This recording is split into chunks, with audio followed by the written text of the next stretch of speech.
चलो भाई, तो अपना नेक्स्ट टॉपिक क्या है? Energy store in capacitor. ठीक है ना। कैपेसिटर के बारे में तो समझ ही चुके हो कि कैपेसिटर का काम क्या होता है ना।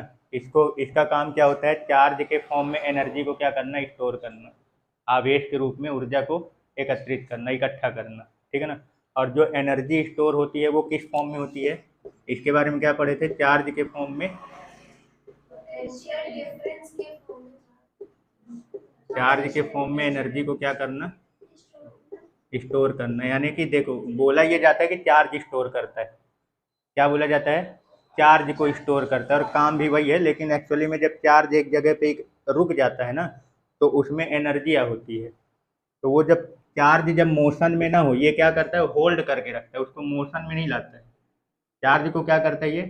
होल्ड करके, मतलब पकड़ के रखा हुआ है।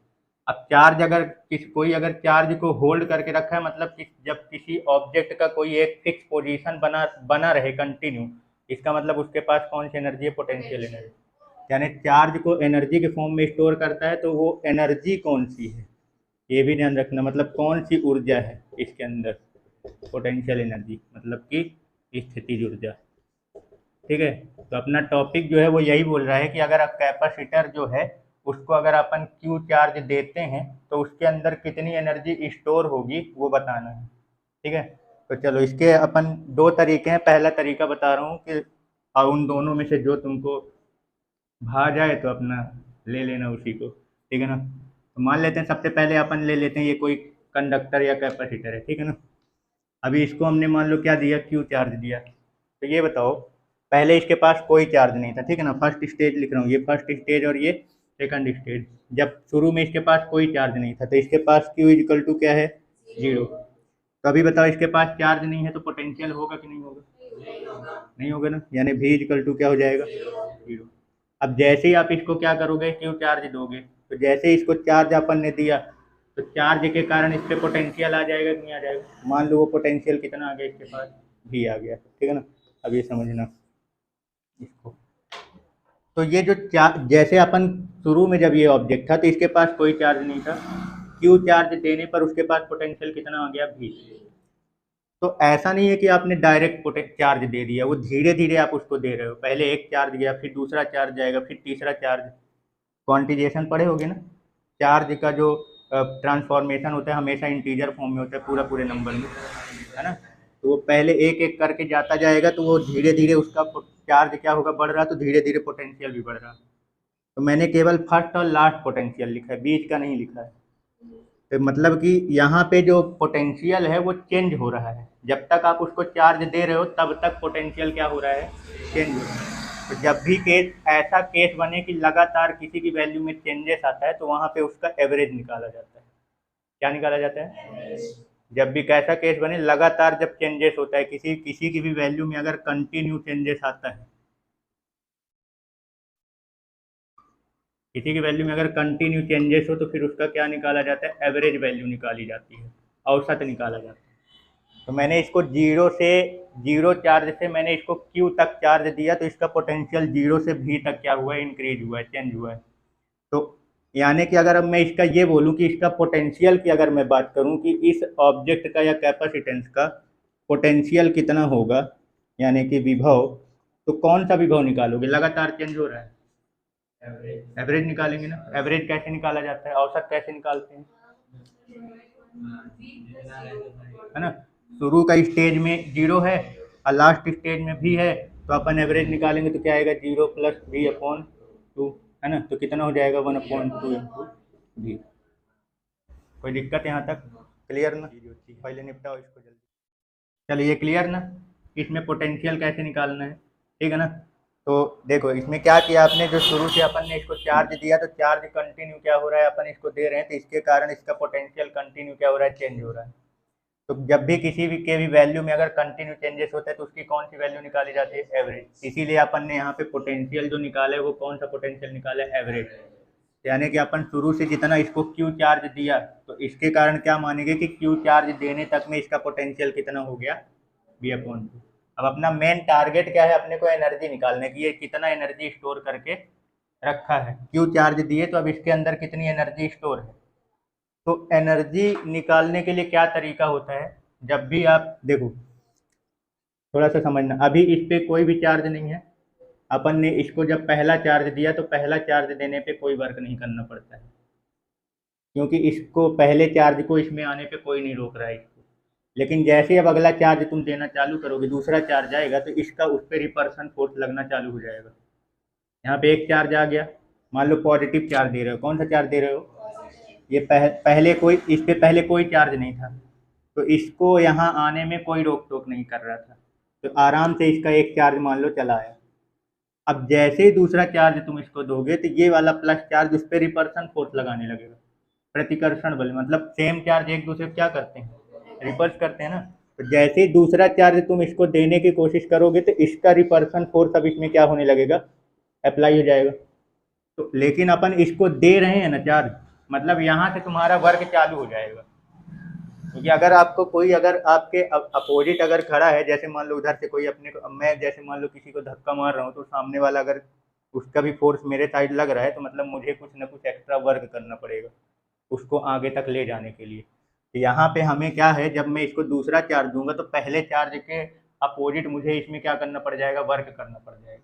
अब जैसे ही दूसरा चार्ज मान लो दे दिए, अब जब तीसरा चार्ज आएगा तो दो लोग मिलकर उसको रिवर्स करेंगे, मतलब अब तुमको और ज़्यादा वर्क करना पड़ेगा। तो जैसे जैसे चार्ज तुम इसको देते जाओगे, वैसे वैसे इसका रिपर्सन फोर्स जो है वो क्या होता जाएगा, बढ़ता जाएगा, और आपके द्वारा किया गया कार्य भी क्या होता जाएगा। तो जो आप कार्य कर रहे हो ना, जितना कार्य आपने इस चार्ज, जितना भी इसमें चार्ज दिया है, यहाँ से आपने इस ऑब्जेक्ट को या इस कंडक्टर को जितना भी चार्ज यानी जितना भी आवेश दिया है, तो उसको क्यू चार्ज तक देने में आपने कुछ ना कुछ वर्क किया है, वही वर्क इसमें पोटेंशियल एनर्जी के फॉर्म में स्टोर हो जाता है। क्लियर हो गया? मतलब कि क्यू चार्ज जब आप इसको दे रहे हो, अब ये तो समझ गए ना कि अपने को वर्क क्यों करना पड़ेगा। जैसे ही एक चार्ज दिए और दूसरा चार्ज जब आएगा तो उस पर रिपर्सन फोर्स लगने लग जाएगा, प्रतिकर्षण बल। तो अब जब रिपर्सन फोर्स लग रहा है तो अब तो आपको कुछ ना कुछ अपना एक्स्ट्रा वर्क करना पड़ जाएगा देने के लिए, इस चार्ज को यहाँ तक पहुँचाने के लिए। तो वो जो आप क्यू चार्ज देने में जो वर्क करना पड़ रहा है, जो वर्क किया है, वही एनर्जी के फॉर्म में क्या होता है, स्टोर हो जाता है। यानी कुल मिला के अगर देखा जाए तो अगर अपने को एनर्जी निकालना है तो हमको क्या निकालना पड़ेगा, वर्क निकाल लो, कितना वर्क करना पड़ा है। समझ गए? अब पोटेंशियल और वर्क से रिलेटेड कोई फॉर्मूला पता है? बोलिए। V equal to W upon Q naught. पर यूनिट चार्ज देने पर जितना वर्क करना पड़ता है वही क्या कहलाता है, उसका पोटेंशियल या पोटेंशियल डिफरेंस। तो W अगर निकालना हो तो क्यू नॉट को इधर भेज देंगे, यहाँ क्यू नॉट है, अपन यहाँ पे इसको क्यू दिए हैं तो वहाँ पे क्या लिख लेंगे, क्यू। तो बताओ वर्क इज इक्वल टू, जब निकालोगे इसका कि अब इस कंडक्टर को क्यू चार्ज देने तक में कितना वर्क करना पड़ गया, तो क्यू चार्ज देने तक में पोटेंशियल कितना बढ़ गया इसका। मेन फॉर्मूला क्या लगाओगे पहले ये बताओ, भी ये W इज इक्वल टू भी इंटू क्यू लगाओगे, ये मेन फॉर्मूला है। ये समझ में आ रहा है ना कि अपने को जो एनर्जी स्टोर है वो जो निकालना है तो वो कैसे निकालोगे, कितना वर्क करना पड़ गया आपको इसे क्यू चार्ज देने में, वो निकाल लो। जितना आपने वर्क किया है वही उसमें पोटेंशियल एनर्जी के फॉर्म में क्या हो जाएगा, स्टोर हो जाएगा। ठीक है ना? तो वर्क कैसे निकाला जाता है, तो वर्क का फॉर्मूला क्या होता है, भी वर्क इज इक्वल टू भी इंटू क्यू। तो अपन यहाँ पे, तो अब बताओ जरा, इसमें इसको क्यू चार्ज देने पर कितना पोटेंशियल इसका बढ़ा है या कितना पोटेंशियल आया है, भी अपॉन टू। अब चार्ज कितना दे रहे हैं अपन इसको, क्यू, ये बन गया W, मतलब इतना वर्क करना पड़ेगा, और जितना वर्क करना पड़ता है वही पोटेंशियल एनर्जी उसकी कहलाती है, यानी इसी को अपन क्या लिख देंगे, यू। पोटेंशियल एनर्जी को यहाँ पे यू से रिप्रेजेंट कर रहा है। तो फॉर्मूला क्या बन गया, हाफ क्यू इंटू भी। ये फॉर्मूला याद भी हो जाना चाहिए। समझ गए पोटेंशियल एनर्जी का फॉर्मूला। अभी इसी में और भी फॉर्मूले अपन कन्वर्ट कर सकते हैं, लेकिन मेन फॉर्मूला समझ में आया ना, हाफ क्यू इंटू भी कैसे आया, कोई डाउट तो नहीं है? ठीक है, एक बार वापस बता रहा हूँ, रिपीट कर रहा हूँ थोड़ा सा समझ में, ठीक है ना। मैंने क्या लिया, कैपेसिटर लिया, उसके पास पहले कोई चार्ज नहीं था तो उसका पोटेंशियल भी कुछ भी नहीं है, ठीक है ना। अब अपन इसको चार्ज देना चालू करते हैं, तो जब अपन किसी भी ऑब्जेक्ट को चार्ज देंगे तो उसका पोटेंशियल भी उसमें कुछ ना कुछ आ ही जाएगा। तो मान लो मैंने इसको Q तक चार्ज दिया, तो Q चार्ज देने तक में इसका पोटेंशियल 0 से कहाँ तक चला गया, V तक चला गया, ठीक है ना। अब मुझे ये पता करना है कि इसका टोटल पोटेंशियल कितना है। मतलब कितना चेंजेस आया या कितना पोटेंशियल इसके पास हुआ। तो जब भी कोई वैल्यू लगातार चेंज होती है तो उसका हमेशा एवरेज वैल्यू निकाला जाता है। तो ये पोटेंशियल लगातार चेंज हो रहा है ना, क्योंकि अपन जब चार्ज दे रहे हैं तो एक एक करके जा रहा है चार्ज, लगातार एक एक करके पोटेंशियल क्या हो रहा है, बढ़ रहा है। ठीक है, तो इसकी कौन सी वैल्यू निकाली जाएगी, एवरेज। तो हमने इनिशियल और फाइनल वैल्यू पोटेंशियल ले लिया, प्रारंभिक और अंतिम विभव, और उसका क्या निकाल लिया, एवरेज। एवरेज कैसे निकाला जाता है, जितने भी अपने पास पोटेंशियल है जोड़ के और नंबर ऑफ जितने दिया गया है उससे डिवाइड कर दो। तो पहला स्टेज मैंने लिया 0 और लास्ट स्टेज ले लिया भी। तो अपने पास कितने पोटेंशियल हैं, 2, उनको जोड़ के 2 से डिवाइड कर दिए तो कितना आ गया, 1/2 इंटू भी। ये अपना पोटेंशियल निकल गया, ठीक है ना। दूसरा अब क्या बोला है कि अपने को एनर्जी चाहिए। तो एनर्जी जो निकलती है वो कैसे निकलती है, पोटेंशियल एनर्जी। तो कैपेसिटर को या किसी भी कंडक्टर को आप जो चार्ज दे रहे हो तो उस चार्ज को देने में जितना वर्क करना पड़ गया है वही वर्क उसमें पोटेंशियल एनर्जी के फॉर्म में स्टोर हो जाता है। जितना अपन कार्य करते हैं चार्ज को देने में, आवेश को देने में, वही कार्य वही वर्क जो होता है उसमें पोटेंशियल एनर्जी यानी स्थितिज ऊर्जा के रूप में क्या हो जाती है, स्टोर हो जाती है। यानी अगर अपने को पोटेंशियल एनर्जी चाहिए तो हमको क्या निकालना पड़ेगा, वर्क, कितना वर्क हमको करना पड़ा, इसमें तो कोई डाउट नहीं। ठीक है, तो वर्क कैसे निकाला जाता है, formula V equal to W upon Q. तो डब्ल्यू इक्वल टू क्या होता है, V इंटू क्यू। अब ये तो क्लियर है ना कि यहाँ पे वर्क क्यों करना पड़ा होगा, क्योंकि जैसे पहला चार्ज दिए तो उस पर तो कोई वर्क नहीं, लेकिन जब अगला नेक्स्ट चार्ज जब दोगे तो रिपल्सन फोर्स, प्रतिकर्षण बल लगने लगेगा।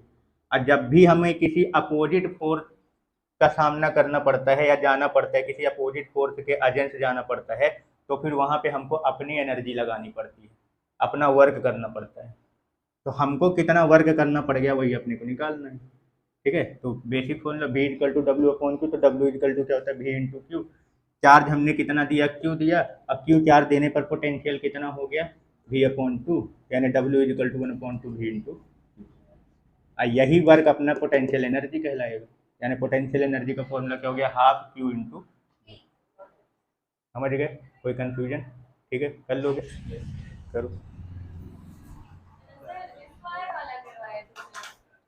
चलो, अपना जो फॉर्मूला निकल गया पोटेंशियल एनर्जी एनर्जी का, वो क्या निकाले, हाफ क्यू इंटू भी। ये फॉर्मूला निकला। चलो, अब मेरे को फॉर्मूला जो चाहिए ये आपने निकाला हाफ क्यू इंटू भी, ये क्यू और भी के फॉर्म में है। किसके फॉर्म में है, क्यू और भी के। अगर मान लो मेरे को सी और भी के फॉर्म में चाहिए, ये पहला एनर्जी है, फॉर्मूला सामने रखा हुआ है तुम्हारे पास, ये फॉर्मूला, ये इसको दिमाग में बैठा लेना, ये वाला, ठीक है ना। अब मुझे ये फॉर्मूला जो चाहिए पोटेंशियल एनर्जी का, वो सी और भी के फॉर्म में चाहिए, ये क्यू और भी के फॉर्म में है। अब अलग से कुछ डेरिवेशन उरिवेशन ना हो करना, बस यहीं पे तुम सोचो कि हम किसकी जगह पे क्या वैल्यू रखेंगे। तो अपने को फॉर्मूला जो है वो सी और भी के फॉर्म में आ जाए, तो बताओ क्या निकलेगा, क्या निकलेगा, कैसे। तब वहाँ पे वो c equal to q upon v है, हमें केवल c और v के फॉर्म में चाहिए, यानी कि q की वैल्यू बता दो। हाँ, हमको फॉर्मूला किसके फॉर्म में चाहिए, सी और बी के फॉर्म में। तो ये क्यू और भी के फॉर्म में, तो यहाँ से हटाओगे किसको, क्यू नहीं चाहिए ना अपने को, भी चाहिए तो भी रहने दो। अब क्यू की जगह अपने को सी चाहिए, यानी क्यू को हटाना पड़ेगा। अब क्यू को हटाओगे तो ऐसे थोड़ी हटा दोगे, इसकी जगह पे क्या आएगा वो आ रखना है। फॉर्मूला अपने पास सी इक्वल टू क्यू अपॉन भी है, क्यू की जगह अपन क्या रख सकते हैं, Q equal to C into भी। मतलब ये जो फॉर्मूला क्यू ये जो निकाले हो, इसी की जगह सी इंटू भी रख दो। तो बगल में एक भी और है, तो भी इंटू भी करूँगा तो कितना हो जाएगा, हाफ सी बी का स्क्वायर। तो ये फॉर्मूला किसके फॉर्म में आ गया, सी और डी के फॉर्म में। ये फॉर्मूला आप देखो, न्यूमेरिकल जैसे अपने पास न्यूमेरिकल क्वेश्चन वगैरह आएगा तो कौन सा फॉर्मूला कब कहाँ यूज करना है, इस चीज़ को कैसे ध्यान रखोगे। अगर अपने को ये बोल देता है कि क्यू चार्ज देने पर इसका पोटेंशियल इतना हो जाता है, तो इसकी एनर्जी बताओ, तब फिर कौन लगाएंगे, है ना। अब अगर मान लो अपने को क्या दे देता है, वो कैपेसिटर का कैपेसिटेंस दे देता है, बोल देता है ये अपना कैपेसिटर है जिसका मान लो 2 माइक्रोफैरड की इसकी कैपेसिटेंस है।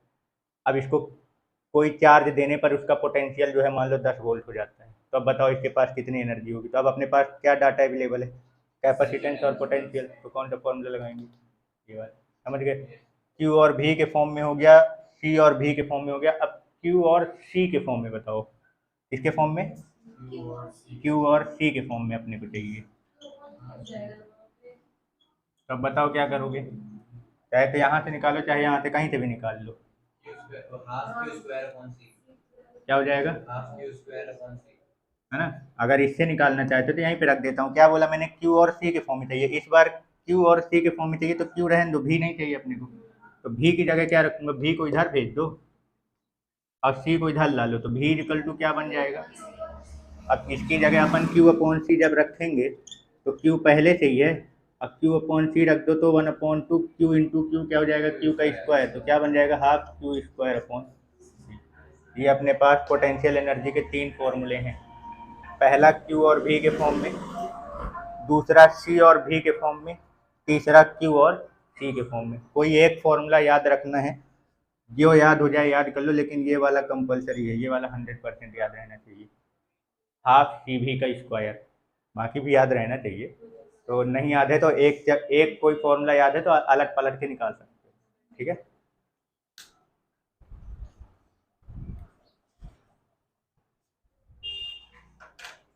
चलो, एक तरीका समझ गए इसका एनर्जी कैसे निकालते हैं। अब दूसरा तरीका समझो कि क्या है। देखो, एनर्जी निकालते हैं, अब ये तो समझ ही गए होगे कि एनर्जी जो निकाली जाएगी अपने को, जो स्टोर है वो वर्क के फॉर्म में ही निकाली जाती है। अपना मेन टारगेट वही है, ठीक है ना। तो वर्क से रिलेटेड फॉर्मूला भी इक्वल टू क्या होता है, डब्ल्यू अपॉन क्यू। तो डब्ल्यू इक्वल टू क्या होता है, भी इंटू क्यू। ये ध्यान रखना है, अपने को मेन यही निकालना है। तो जब हम क्या करते हैं, किसी भी कंडक्टर या कैपेसिटर को चार्ज देते हैं तो वो चार्ज धीरे धीरे क्या होता है, जाता है एक एक करके, अब वो धीरे धीरे क्या होता है, बढ़ता है। तो मान लेता हूँ कि अपन ने इसको जो क्यू चार्ज दिया है, तो क्यू चार्ज देने के कारण इसका पोटेंशियल कितना हो गया, भी। कितना हो गया पोटेंशियल भी। अब जो हमें निकालना है, तो अब ये तो जो इसके इसमें जो एनर्जी स्टोर है वो किसके फॉर्म में निकाली जाती है, वर्क के फॉर्म में। अब ये तो पता ही होगा कि वर्क क्यों निकाला जाता है वर्क के फॉर्म में, क्योंकि जब आप चार्ज देते हो तो पहले एक चार्ज जाता है, उसमें कोई वर्क नहीं होता, फिर जैसे ही अगला नेक्स्ट चार्ज आए तो वर्क करना चालू हो जाएगा, क्योंकि रिपर्सन फोर्स लगना चालू हो जाता है, प्रतिकर्षण बल। तो उसके अपोजिट चार्ज को ले जाना है तो मुझे कुछ ना कुछ एक्स्ट्रा वर्क करना पड़ेगा। और जो मैंने वर्क किया है शुरू से ले क्यू तक चार्ज को ले जाने में, जितना वर्क किया है वही वर्क इसमें पोटेंशियल एनर्जी के फॉर्म में स्टोर हो जाएगा, स्थितिज ऊर्जा के रूप में। तब वो वर्क कैसे, उस वर्क को निकालने का और क्या तरीका है तो समझो। तो मैंने मान लिया कि इसका पोटेंशियल कितना हो गया, भी, ठीक है ना। ये अब ये जो क्यू चार्ज है, तो क्यू तो इकट्ठा नहीं गया है क्यू के बराबर, थोड़ा थोड़ा गया है ना। पहले ये मैंने बोला टोटल चार्ज मैंने इसको क्यू दिया, लेकिन इकट्ठा क्यू चार्ज नहीं गया है, चार्ज एक एक करके जाता है, अचानक से पूरा इकट्ठा नहीं आता है, ठीक है ना। यानी पहले थोड़ा सा चार्ज गया है, तो जब थोड़ा सा चार्ज दोगे तो वर्क भी कितना करना पड़ेगा, थोड़ा सा ही करना पड़ेगा। तो मैं मान लेता हूँ कि मैंने इसको शुरू में, मान लो कि मैंने इसको कितना चार्ज दिया, डी क्यू। कितना चार्ज दिया, डी क्यू। ये थोड़ा सा चार्ज है, ठीक है ना। तो थोड़ा सा चार्ज देने पे जो वर्क होगा वो भी कितना होगा, थोड़ा सा डी डब्ल्यू। ये डी जो लगाया जाता है ये हमेशा समझना छोटे से काम के लिए लगाया जाता है। किसी का भी अमाउंट अगर बहुत छोटा है, बहुत कम है, तो उसके लिए डी लगा दिया जाता है, ठीक है ना। तो अगर डी क्यू चार्ज अपन दे रहे हैं शुरू में, तो वर्क भी कितना करना पड़ेगा, डी डब्ल्यू। तो इस फॉर्मूले में देखो, डब्ल्यू की जगह अपन क्या लिखेंगे, डी डब्ल्यू। पोटेंशियल अपना कितना है, भी, और इसका चार्ज कितना दिए हो आप, डी क्यू। यहाँ तक कोई डाउट, ठीक है ना। अब एक मान लो इसका कैपेसिटेंस जो है वो क्या है, सी। इसकी धारिता कितनी है, सी। तो सी इक्वल टू फॉर्मूला क्या बनेगा, क्यू अपॉन भी होता है। तो अपन इस भी की जगह क्या लिख सकते हैं बताओ, भी इक्वल टू, इसको इधर ला लो और सी को डिवाइड में भेज दो। ये है ना, सी इक्वल टू क्यू अपॉन भी, तो यहाँ से भी इक्वल टू क्या हो जाएगा, क्यू अपॉन सी। इस भी की जगह हम क्या लिख सकते हैं, क्यू अपॉन सी लिख सकते हैं। और यहाँ पे क्या लिखा है, ये डी क्यू, ठीक है ना। और ये हो गया डी डब्ल्यू। ये अपना निकल गया छोटा सा वर्क, डी क्यू चार्ज देने पे किया गया वर्क, ठीक है ना। अब जब अपने को पूरा वर्क निकालना होगा, सॉरी मान लो यहाँ पे क्यू कर देते हैं अभी ये। अब मान लो अपने को इसमें जीरो से क्यू चार्ज तक ले जाने में कितना वर्क करना पड़ गया। तो छोटा से जब बड़ा निकालना होता है तो क्या करना पड़ता है, इंटीग्रेशन। यानी कि अपने को अगर पूरा वर्क निकालना है, पूरा वर्क मतलब पहले जीरो चार्ज था, हमने चार्ज कहाँ तक दिया, मतलब जीरो से क्यू तक देने में कितना वर्क करना पड़ गया, वो टोटल वर्क कहलाएगा। तो जो टोटल वर्क निकालोगे तो वो छोटा सा वर्क जो आपने निकाला इसका इंटीग्रेशन कर दो, कहाँ से कहाँ तक, जीरो से क्यू चार्ज तक। अब डी डब्ल्यू कितना निकाले हो ये रख दो यहाँ पे, ठीक है। तो कितना है भाई, ये लिमिट अभी लगाते जाना, क्यू अपॉन सी ये डी क्यू। कोई दिक्कत? जो कैपेसिटेंस होता है वो कांस्टेंट होता है, क्लियर ना। जो किसी भी संधारित्र या कैपेसिटर की जो कैपेसिटेंस है ना, जो धारिता होती है, वो क्या होती है, फिक्स होती है। जैसे एक बॉटल है, अब अगर वो बॉटल 1 लीटर का है तो वो बॉटल 1 ही लीटर का रहेगा, उसमें तुम कितना भी पानी डालो, यानी वो फिक्स हो चुका है। कैपेसिटेंस मतलब उसकी कैपेसिटी, क्षमता, ठीक है ना। तो ये क्या है, कांस्टेंट है, तो ये क्या हो जाएगा, बाहर निकल आएगा। तो 1/c बाहर ले लो, और 0 से q तक में ये जो q है इसका रहने दो, इसका इंटीग्रेशन करना पड़ेगा। तो अब इंटीग्रेशन x की पावर n का इंटीग्रेशन का फॉर्मूला पढ़े ही होगी, x की पावर n+1/n+1, ये इंटीग्रेशन का फॉर्मूला है। तो यहाँ पे अपन किसके रिस्पेक्ट में कर रहे हैं, q के रिस्पेक्ट में, तो इंटीग्रेशन होगा भी किसका, q का ही होगा। अब इसकी पावर में कुछ नहीं, मतलब 1 है, इसकी पावर कितनी है, 1, यानी n की, यहाँ n की जगह कितना है, यहाँ पे 1। तो अब जब फॉर्मूला अप्लाई करोगे तो x की पावर n+1 यानी एक पावर बढ़ जाएगी, अब बटे में भी उतनी ही आएगा। तो यहाँ q की पावर 1 है, तो जब इसका फॉर्मूला अप्लाई कर दोगे तो बताओ कितना आएगा, ये 1/c बाहर लिखा रहने दो। अब जैसे इसकी इंटीग्रेशन कर दोगे, इसका समाकलन, तो q की पावर 1 है, तो 1+1 n की जगह 1 आएगा, और +1 तो कितना हो जाएगा, 2, बटे में भी कितना होगा, n+1 तो 2 आएगा। ये जब इंटीग्रेशन करेंगे तो ये इंटीग्रेशन का चिन्ह हट के, और ये जो लिमिट लगा था वो ब्रैकेट में लगेगा। इंटीग्रेशन जब कर देते हैं, फॉर्मूला जब अप्लाई कर देते हैं, तब फिर इसका सिंबल नहीं लगाया जाता, ठीक है ना। तो ये इसका सिंबल हट के इसका ब्रैकेट लग जाएगा, और लिमिट जो है वो इधर से ऐसे लग जाएगी। यहाँ तक कोई डाउट? उसके बाद अगला स्टेप जब इंटीग्रेशन कर देते हैं तो अगला स्टेप क्या होता है, लिमिट को रखना होता है। तो पहले ऊपर वाले को अपर लिमिट बोलते हैं, नीचे वाले को लोअर लिमिट। तो एक बार इस क्यू की जगह अपर लिमिट रखना है, फिर माइनस, और फिर इसी क्यू की जगह लोअर लिमिट। तो पुट करो इसकी वैल्यू, इधर रख दे, ये 1/c लिखा है, लिखा रहने दो। एक बार अपर लिमिट रखोगे तो अपर लिमिट क्या है, q, तो q की जगह पे ही रखना है, तो q का स्क्वायर अपॉन 2 माइनस, अब एक बार लोअर लिमिट रखना है तो 0 का स्क्वायर अपॉन 2, तो 0 का तो कहानी उधर का खत्म, पूरा खत्म हो जाएगा। खाली कितना बचा इसका, q² बचा, इसी को अपन क्या लिख सकते हैं, हाफ q का स्क्वायर अपॉन, समझ गए। ये जो वर्क अपन निकाले हैं, यही वर्क हमारा जो है वो क्या कहलाएगा, पोटेंशियल एनर्जी, यानी कि 1/2 q²/c। कोई दिक्कत? q और c के फॉर्म में निकाले थे ना फॉर्मूला, यही निकला था ना। अभी अगर इसी को c और v के फॉर्म में लिखना हो, तो इसी फॉर्मूले को अपन को यहाँ से c और v के फॉर्म में लिखना हो तो क्या लिखोगे, क्या करोगे, यहाँ पे c = q/v होता है। c और v के फॉर्म में चाहिए तो q की जगह क्या लिख दो, c × v। q की जगह जैसे ही आप c × v रखोगे, ये 1/2 है, लिखा रहने दो।